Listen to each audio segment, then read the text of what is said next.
Bismillahirrahmanirrahim. Assalamualaikum warahmatullahi wabarakatuh. Kami akan membentangkan satu penyelidikan yang telah dijalankan di IPG Kampus Ipoh, iaitu tajuk kajiannya ialah Manual Penggunaan Pakej Pembelajaran Bahasa Melayu berdasarkan model AD.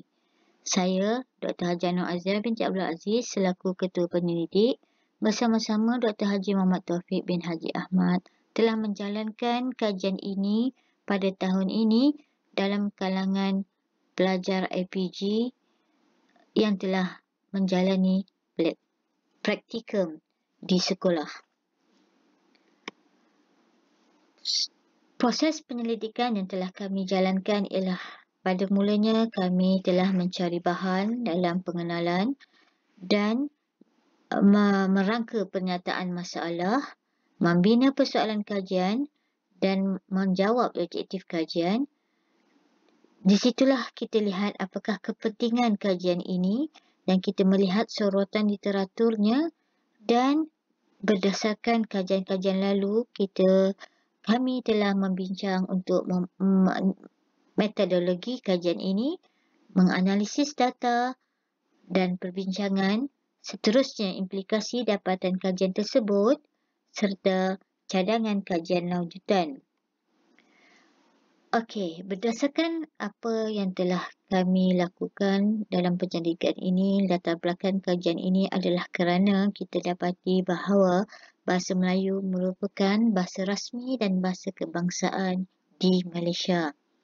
Di Institut Pendidikan Guru khasnya di Ipoh, kami ada pelajar yang major bahasa Melayu. Oleh itu, wajarlah bahasa Melayu ini dimartabatkan agar bahasa Melayu ini menjadi bahasa Nusantara yang disanjungi oleh semua penduduk dunia. Lantaran itu, kita dapati bahawa bahasa Melayu ini haruslah digunakan dengan baik, terutamanya semasa pelajar IPG membina bahan bantu mengajar dan menyediakan pakej pembelajaran semasa mereka berpraktikum di sekolah.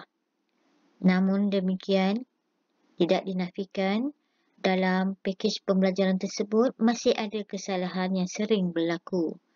Oleh itu, permasalahan ini perlu diberi perhatian, memandangkan pelajar IPG merupakan bakal guru di sekolah rendah nanti.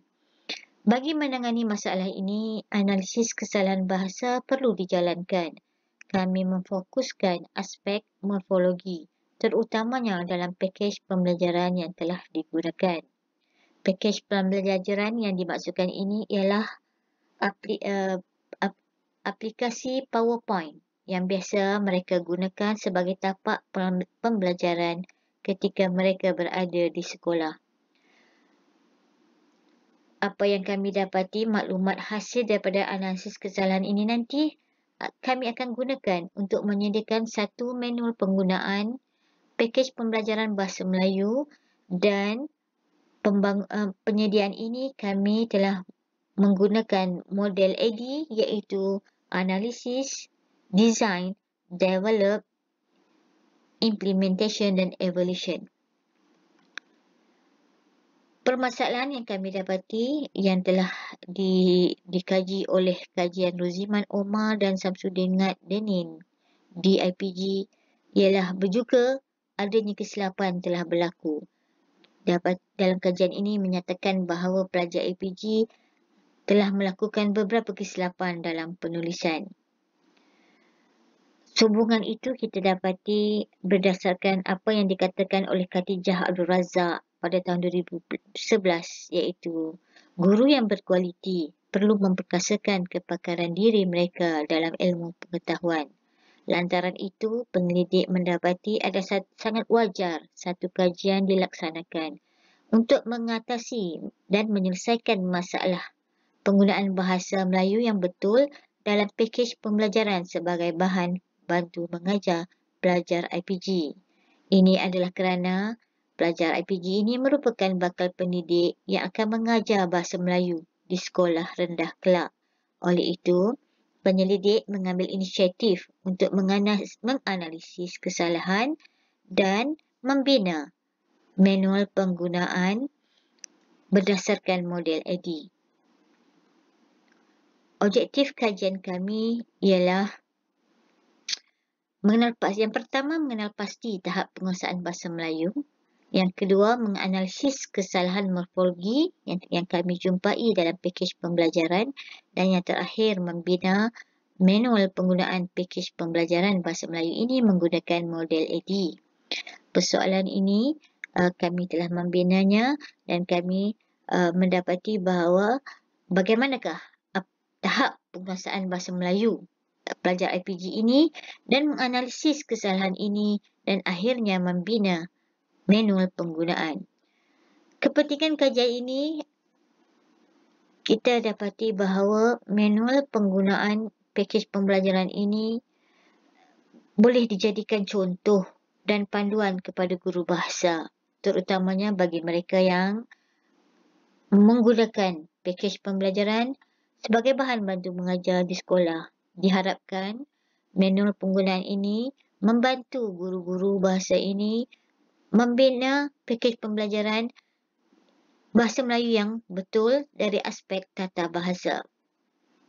Kajian ini juga membuktikan bahawa penggunaan tata bahasa Dewan edisi ketiga pada tahun 2015 dan Kamus Dewan edisi keempat 2015 yang telah digunakan oleh penyelidik memberi impak yang besar terhadap perkembangan keilmuan bahasa Melayu di Malaysia. Seterusnya, kita melihat sorotan literatur yang telah kami jalankan semasa kami membuat kajian tentang manual penggunaan pakej pembelajaran ini. Apa yang kami dapati ialah kajian-kajian telah banyak menjalankan tentang kesalahan tata bahasa sama ada di dalam atau di luar negara. Terutamanya kajian tata bahasa.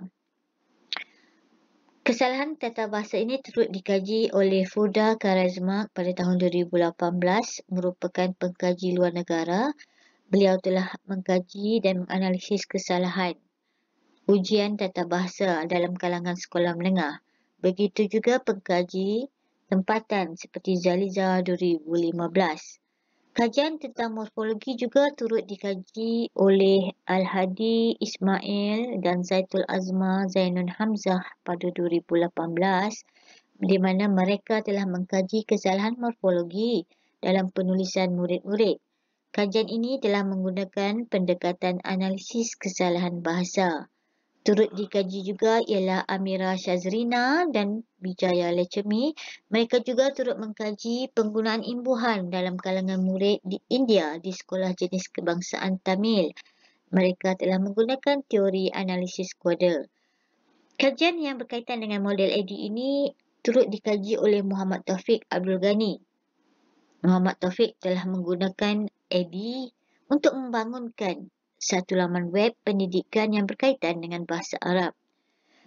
Hasil kajian ini, menurut pengkaji, telah dapat membantu memudahkan pelajar mengulang kaji semula serta menyokong penggunaan teknologi dalam pengajaran. Turut mengkaji model AD ialah Mas Zuraini Miswani dan Hamidi Muhammad Adnan, iaitu telah membangunkan modul Linus dengan merujuk 5 fasa model AD ini. Bagi membangunkan kemahiran membaca kanak-kanak. Turut pengkaji luar seperti Herlina Jasa, Puteri Harahap pada tahun 2018 telah membangunkan satu media pembelajaran lektora, iaitu satu media yang telah digunakan untuk meningkatkan kemahiran menulis pelajar pelajar yang mengikuti program pendidikan bahasa Jerman di Universiti Negeri Medan. Dan yang terakhir, penyelidik juga turut menyorot beberapa buah buku, antaranya buku oleh Dewan Bahasa dan Pustaka. Buku tersebut yang bertajuk Garis Panduan Penggunaan Bahasa Melayu dalam Media Masa. Buku ini diterbitkan pada 2015.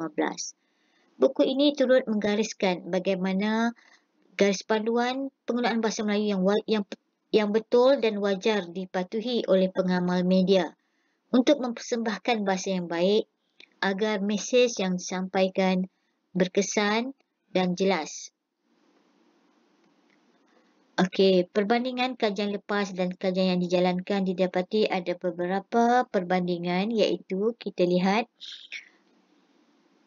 kajian-kajian lepas banyak mengkaji tentang ejaan, sintaksis dan penulisan, tetapi penyelidik telah mengkaji memfokuskan morfologi sahaja. Kami memfokuskan pakej pembelajaran sebagai bahan bantu mengajar. Apa yang kami dapati kajian lepas banyak melihat dari segi penulisan sahaja. Begitu juga model ID. Kajian-kajian lepas menunjukkan bahawa model ID ini digunakan oleh pengkaji yang ingin membangunkan media pengajaran yang berbentuk perisian, tetapi kami telah menggunakannya dalam membangunkan manual penggunaan pakej pembelajaran yang berbentuk cetakan buku. Okey, metodologi yang kami gunakan iaitu kaedah kajian kualitatif dan kuantitatif. Kualitatif ialah analisis kandungan, manakala kuantitatif adalah berbentuk soal selidik dan juga pengesahan pakar. Okey, ini adalah ringkasan setiap fasa yang kami jalankan, di mana fasa 1 adalah fasa analisis, iaitu menganalisis soal selidik, menganalisis tahap penguasaan dan mengenal pasti kesalahan tata bahasa. Fasa reka bentuk ialah kami membangunkan mereka bentuk manual penggunaan berdasarkan kesalahan yang telah kami jumpai. Tiga fasa pembangunan kami membangunkan manual ini, dan fasa pelaksanaan kami telah menggunakan manual ini dan diberikan kepada responden. Dan kami telah meminta responden menggunakannya, dan akhir sekali fasa penilaian kami telah membandingkan keputusan min soal selidik, pra dan pos serta akhirnya disahkan oleh pakar. Okey, seterusnya kita dapati ini merupakan dapatan objektif pertama, iaitu tahap penguasaan dan pengetahuan tata bahasa. Dalam kalangan pelajar IPG, kita dapati pelajar banyak meletakkan tidak pasti, skala tidak pasti. Kita lihat peratusnya agak tinggi, ya. Dan kesimpulannya didapati dalam dapatan ini tahap penguasaan dan pengetahuan mereka agak rendah. Analisis yang kedua kita dapati ialah objektif kedua, iaitu di mana kami telah menganalisis dan mendapati bahawa kekerapan kesalahan telah berlaku, iaitu dari aspek kata kerja, kata nafi, sendi nama, kata majmuk, kata ganda dan kata bilangan. 28 kesalahan telah ditemui, dan akhirnya objektif 3 ini kami telah menyempurnakan semua fasa-fasa yang melibatkan AD, analisis, reka bentuk, pembangunan, pelaksanaan dan penilaian. Baik, dan seterusnya, isi kandungan dalam manual penggunaan pakej pembelajaran bahasa Melayu berlandaskan model AD. Tujuannya adalah untuk memastikan pakej pembelajaran sebagai tapak pembelajaran menggunakan bahasa Melayu yang baik dan betul, serta boleh menjadi rujukan dan panduan kepada murid-murid sekolah rendah. Menjangkamkan penggunaan bahasa Melayu dalam pakej pembelajaran, terutama melibatkan tapak pembelajaran sebagai bahan bantu belajar. Memastikan semua pelajar IPG menggunakan pakej pembelajaran sebagai tapak pembelajaran, sentiasa mematuhi sistem bahasa Melayu yang betul dalam menyampaikan ilmu kepada murid-murid. Sasarannya adalah semua guru pelatih di IPG yang terlibat dalam sesi praktikum di sekolah rendah menggunakan pakej pembelajaran sebagai bahan bantu mengajar. Semua guru pelatih yang menggunakan bahan bantu mengajar pakej pembelajaran sebagai bahan bantu mengajar sekolah rendah. Tafsirannya, pakej pembelajaran sebagai bahan bantu mengajar merujuk kepada bahan-bahan yang disiarkan dan dipaparkan melalui komputer dikendalikan oleh guru pelatih IPG, dan seterusnya bahasa yang baik dan betul bermaksud mematuhi aspek tata bahasa Melayu yang ditetapkan oleh DBP.